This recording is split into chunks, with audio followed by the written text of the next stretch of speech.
Well, that's a pretty painting. Nice color choices, energetic brushwork, dynamic presence, smooth lighting, fulfilling composition, delves a little into my vulnerable side. An all-around nice viewing experience. You might say it's quite beautiful. But what does beautiful mean? Like, it has some spirit to it, some charm.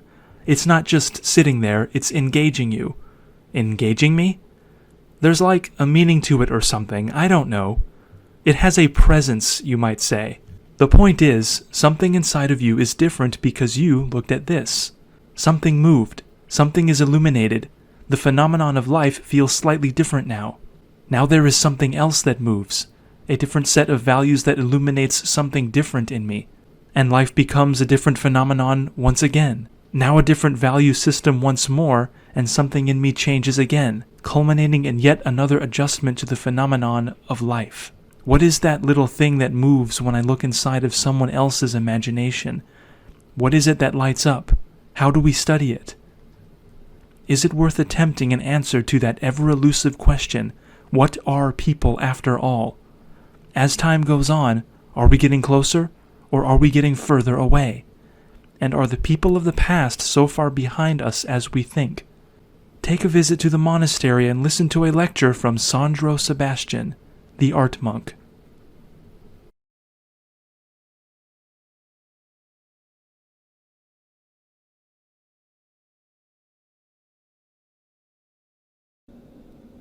Here's an interview question for you, Sandro.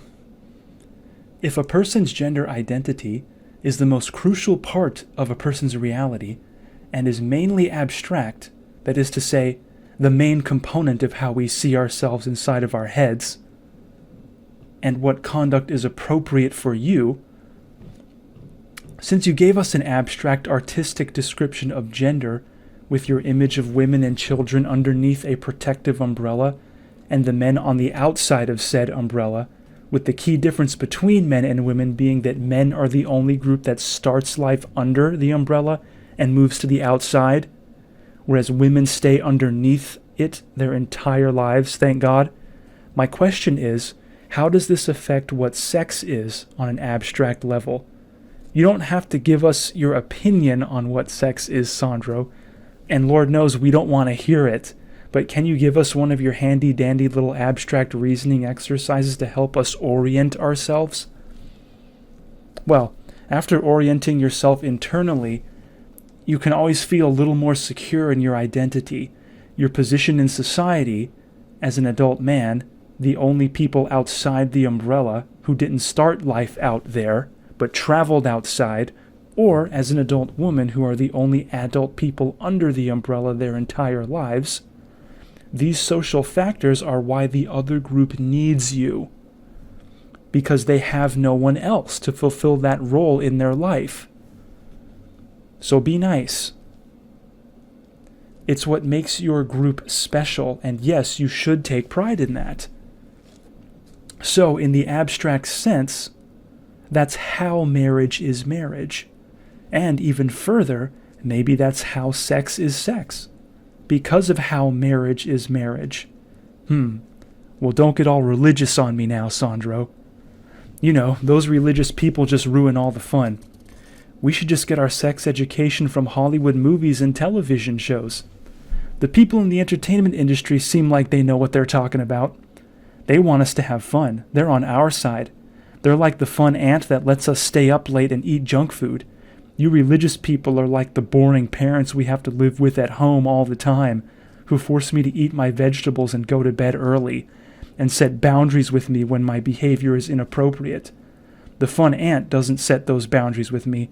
Those Hollywood movie people are my friends. They're on my side. You religious people are just stuffy old people that don't know how to have fun. I'm getting my sex education from the fun aunt then. Now, of course, anyone listening to this who is at least the age of 30 understands the underlying tone of irony in that speech I just gave. A kid doesn't know that you're not going to be a kid forever, and there are long-term consequences to your lifestyle choices that your fun aunt Hollywood is not responsible for. Movie characters only have to exist for 2 hours. You have to exist for the rest of your life. And once you turn 18-ish and leave your home and leave school and spend more time around adults who are not legally required to watch over you, life gets more complicated.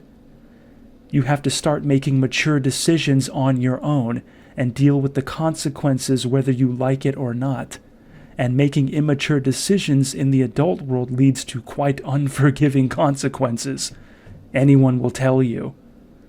Remember, your fun Aunt Hollywood, particularly if she's not married and doesn't have any kids of her own, you don't know what her life might be like. She could have a messed up life situation that you don't comprehend because you're a kid. Speaking of the lives of celebrities and entertainment industry people, they have some of the most screwed up lives imaginable, because this isn't really how being a person works. Remember the modern world's problem.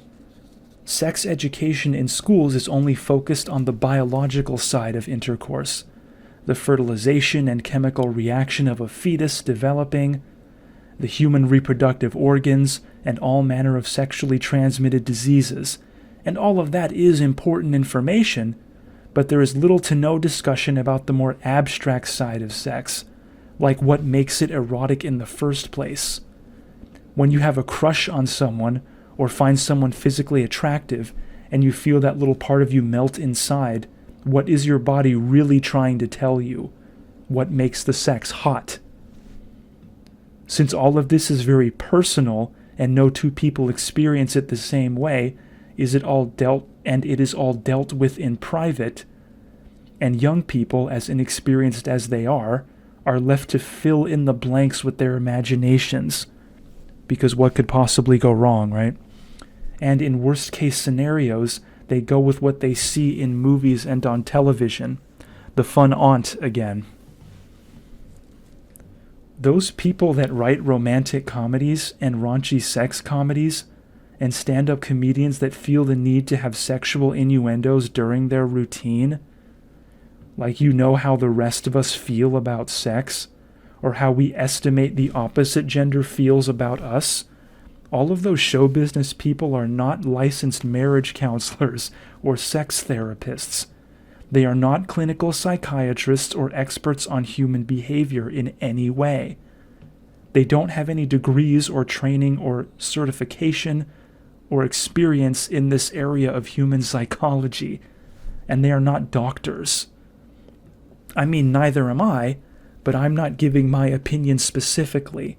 I'm just giving you general exercises to open up your imagination and protect yourself.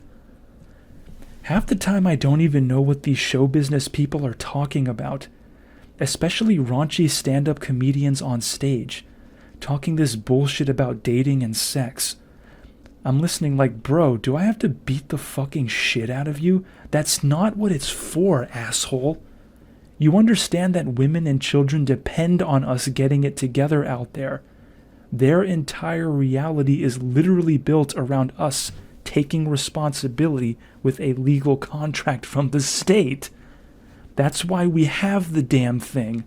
Fucking frat boy douchebag. Without us, they are left completely exposed. Why would you admit to being a predator on stage in front of everybody? Nobody gives a fuck about your adolescent fetish. Like some 19-year-old who is living on a college campus, away from home for the first time, and you can finally watch porno unsupervised without fear of your mom walking in and catching you looking at boobies. Like this is a brand new experience for you. And since you're still in that late adolescent, early young adult era of your life, where the only adult women you've met so far are your mother and or grandmother, and the teachers at school, and you've only explored your sexual side with Hollywood celebrity starlets who agree to do nudity on camera, some random stranger from out there in the world who just wants to be rich and famous, that performance she's giving, buddy, in movies or on the internet, has nothing to do with the cute girl you have a crush on in your history class. Man, ugh, different parts of your psychology are working here. Then there's the occasional highly insecure woman who thinks, I'm gonna die if a boy doesn't pay attention to me, and any random chump will do, so I'll go out with him just for the style of it, the girlfriend. You might explore your sexual side with her, which is equally unhelpful. And all of these women I listed here have one thing in common. These are all women for whom you don't have to take any sort of legal written responsibility. There is no contract with the state involved with whatever happens between you and these women. So can you really use this list of encounters to gauge what married life is going to be like? This is why they don't make romantic comedies for men. They wouldn't be romantic, and they wouldn't be comedies. They would have speeches like that one I just gave. I don't know if we want a movie about that. We can do a whole nother lecture on women exposing themselves on camera to young men for a profit, whereas an adult man that would expose himself to young women is labeled a predator, and quite rightfully so. Even if those two are definitely not the same thing, we do have to ask just how appropriate is she really? The random adult woman from somewhere out there in the world who just wants to be rich and famous. We don't need my opinion specifically, it's just an abstract reasoning exercise. Open up your mind a little. Boy, you Hollywood people talk about sex like you just discovered masturbation like 3 weeks ago. Like the way most people in today's society seem to discover their sexual side. That little ritual of stroking yourself while laying in bed during those last moments before you doze off at night in the comfort of your own bedroom, surrounded by your personal belongings only, in your own psychological space, a space that you spend most of your time in alone, not having to share it with another person, while single particularly, fantasizing about the cute members of the opposite sex that you've had crushes on since high school. And what if we'd gotten together, that pitiful whiny emotion mixed with what you project onto Hollywood celebrities when watching them do nude scenes, and thinking that that masturbation session emotion has anything to do with why actual sex happens. What did you think? That you were the only one who did that practiced that ritual I just described? That's why they keep releasing that kind of sexual content in movies. As long as there are young Hollywood movie starlets that want to be rich and famous, just remember, there are some people that forget to set up a divider between that dweeby little inner world emotion and the outer world when they leave their house the next morning. Like the rest of us are supposed to care about your late night, pathetic moaning fantasies you have in private, in your imagination, where you are playing both parts. You know everybody has those fantasies, right? They're not special.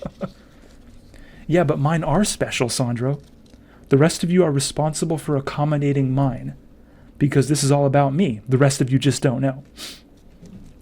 So you flirt with that cutie that lives in the dorms with you, ask him or her out on a date, and make a move because you want to see if the real thing is like what you imagine when you're stroking yourself at night, with you playing both parts inside your head. And no, what I'm saying right here is not a generalization or a personal opinion. You can tell that this is how people discover human sexuality these days, by the way people hit on you and flirt with you out there, and the way people approach building a relationship in general. It's like they start with the masturbation fantasy and then figure out how the commitment and trust, all that silly stuff in a relationship, they figure out how all that works afterwards. And people in modern society can't see how embarrassing this all is. Like, why does this woman that I'm trying to meet completely ignore me until she feels a predatory impulse? Like, you only want to talk to me when it feels spicy to you, when it feels sexy to you, when it feels like what you project onto dreamy crushes to which you stroke yourself at night. Yeah, it goes both ways, ladies. Like, that's what relationships and commitment are for, because you have adolescent fantasy, somewhat predatory emotions late at night while laying in bed by yourself, in your imagination when you're playing both parts. Like, sex happens between a couple because we are both in the mood for a masturbation session at the same time. Since that's how we discover this part of our identities in today's world, through fantasy and masturbation, We figure that's how sex factors into an adult relationship. I'll have sex with my partner when I'm in the mood for a masturbation session. Yeah, because that's totally how it works. That's right, I'm an artist. And a damn good one. Don't think I don't see you people. I can see right through to your skeleton. It's what I do. But that's why Jesus forgives. Man, Sandro Sebastian is brutal. I think he actually knows what people are. Like, he secretly knows exactly what the human identity is. He only pretends to be as confused about it as we are. But I think he knows specifically what we are spiritually and emotionally. Like an exact science. He just can't reveal it all at once, or it'll blow his cover. But to him, I'm sure we all look like escaped mental patients. Well, truthfully, no one knows exactly what people are. But relative to most of the population, because of the amount of time and commitment I've put into my craft, I do know what we are a bit more than the average person. Wow, so what kind of power does this grant this Sandro Sebastian guy? What if he has lots of money one day and on top of it he knows what we are and what makes us vulnerable? What's he gonna do? How do we protect ourselves if he turns evil on us? Do we have anyone that can match him? And looking at how exposed our society is in this area, remember, if another champion should rise from among you and prove more capable at this than me, and upstage me, and he turns evil on us, then I might not be able to keep us safe. If he can stay one step ahead of me in the mind game, unless we join forces, then you're all in trouble. And ultimately, if you're wondering what those silly religious people are on about, I know, they are so annoying, right? Always wanting to ruin everybody's fun. The criticism the religious people have is that the masturbation fantasy ritual that we all discover on our own, which is mostly based upon what you project onto the opposite sex, based on who you want them to be, not who they actually are by God's design. In case you are wondering, the main problem with that is that this fantasy doesn't take into account whether or not marriage is the crucial element here in making this sexual encounter appropriate, and not just some weirdo we haven't caught yet. How do you know the difference when you are young? Do we all have to learn the hard way? The Bible isn't trying to ruin your fun, people. It's trying to warn you about evil, so you don't F yourself up out there. Again, the details of my own personal opinion on whether or not marriage is what makes sex sex, and whether or not sex is what makes marriage marriage, is not the issue here. But this inner dialogue is something that every human person has to have and decide upon at some point in their life, regardless of relationship status, because it is part of the human identity, and you need to feel appropriate about yourself. And sometimes set boundaries with inappropriate others. And the problem with the secular world and Hollywood media, the anything goes people, is that they act like the conservative viewpoint simply doesn't exist, or it's outdated.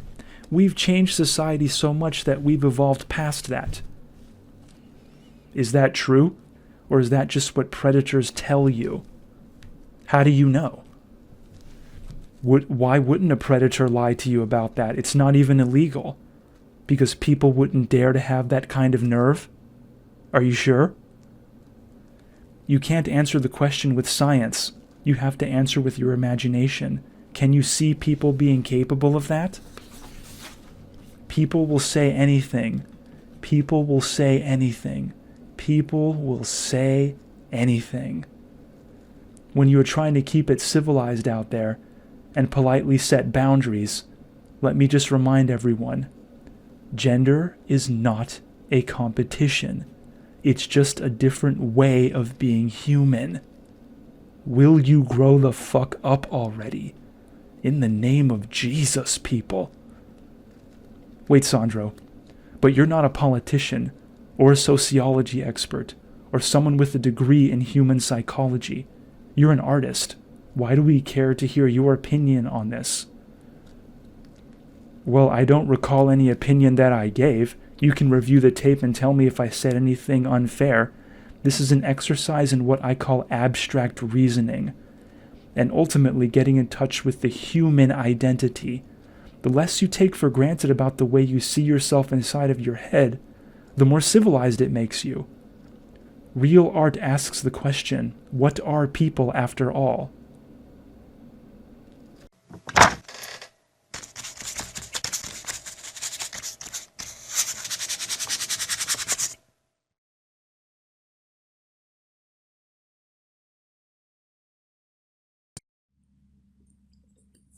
We seem to live in these self-righteous, self-absorbed, narcissistic times where nobody wants to have to work for anything.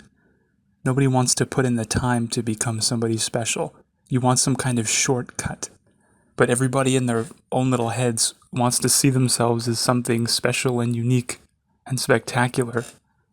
And you could be someone special and unique if you were willing to go out of your way and put in the time, heaven forbid. And as a result, era after era, the level of socially acceptable narcissism just gets higher and starting to become kind of unacceptable.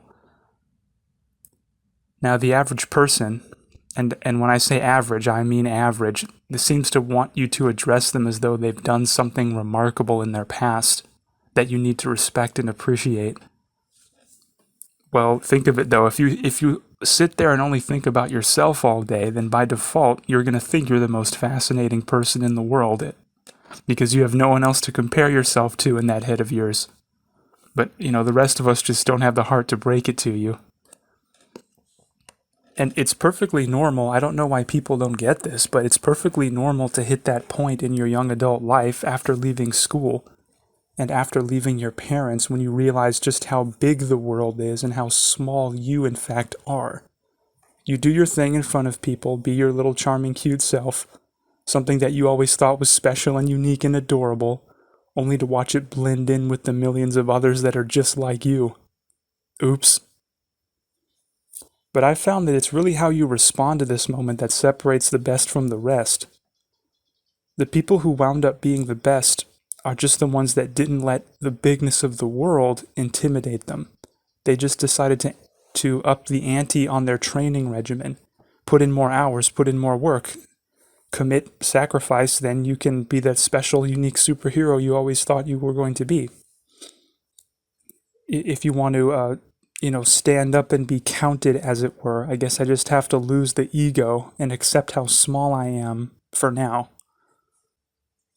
And while you're standing up to be counted, everyone else will still be the 18-year-old that they were at the end of high school, just in an older body. God, I really don't want to end up like that. But nobody wants to look at it that way. Everybody wants that Cinderella fantasy where some random individual with nothing remarkable about them receives a magical visit from a supernatural force that catapults them to greatness without having to work for it, or take chances, or be uncomfortable, or discover new ways of thinking different from your own, but have merit nonetheless. Wow, gee, who knew that was possible? You would think it would be easier for people to learn how to think like that. So it turns out that maybe my way of looking at the world at 18 years old wasn't so great after all. I mean, why is it so hard for people to grow from that? Join the club, and nobody knows everything. This is, losing the ego right here and now is better than waking up one day and realizing that you're a 40-year-old, 18-year-old. You don't want that. But nobody wants to have to change and develop. You want that magical solution that picks you at random and validates your ego without having to learn anything new. You want that fairy godmother, or you want that radioactive spider to bite you and give you superpowers. You know what I mean? Yeah, see, who knew? Boys have their Cinderella fantasy too. You want a letter from Hogwarts telling you that you're the magical wizard that's going to set us all free and save you from your abusive family. Or my personal favorite, you want to sit in your cubicle at your dead-end job and wait for that call from Morpheus aboard the Nebuchadnezzar telling you that you're the one, some random hacker with no self-esteem and no sense of who he is, but presto, one phone call and you're the most important guy ever. You won't even have to work hard to develop your skills or get disciplined or make sacrifices. We can just plug you into a machine and download special skills into you. Boy, wouldn't that be nice?